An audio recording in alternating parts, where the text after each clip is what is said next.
Okay, so usually if we're going to program a fob, we go down here to configuration. Good morning, Mr. Eads. We go to cards to program a new fob. Here you can add card. And here's where you enter the information, whether it's the resident's name, an employee's name, or whoever it is that's the fob is being programmed for. You can put the card number in this area, which is this number up here. Depending on the fob, they'll have the numbers in different areas. These have it up here. Okay. This is the access level that you're giving someone, whether it's admin, which gives you access to all elevators, all floors, and all doors.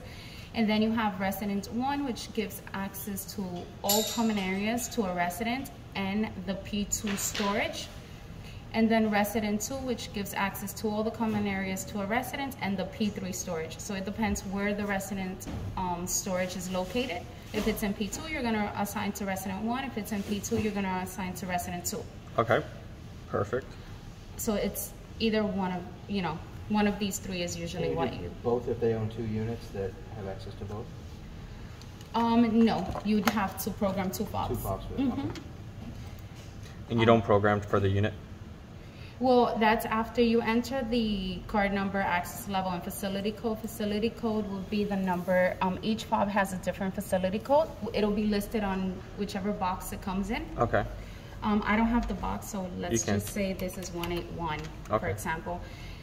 You then go to details, and this is where you give the resident access to their particular elevator and their specific floor. So the first one is the one that you had on the opposite end. That's the first one that'll load. So if you would have put resident 1 on the first screen, this number 1 would say resident 1, and then you can give up to 2 more locations? Yes, you only have 3 access points. So then here again, you will do resident 1 if that's what you're assigning.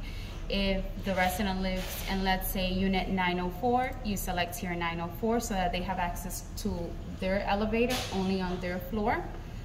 And then we always give access to the 9th floor on the service elevator. If they live on the 9th floor, you give them access to their floor on the service elevator, so they also have access to the service elevator. Okay. You then have... What's the reasoning for service floor, 9th floor? Well, residents, this particular resident is in 904. Okay. So if they need to carry anything up to their unit, bring anything down. So if they're down 804, you would put service level 8. Got it. Depending on the resident's floor. Perfect.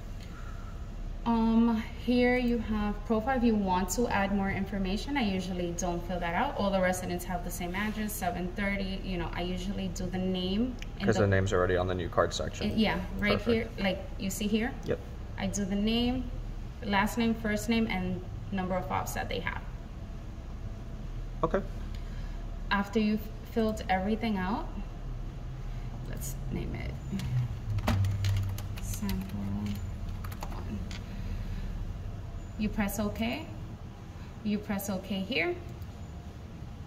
Your access card has been added, and now you send so that the information can be submitted. Sent to the doors. Perfect. What happens when you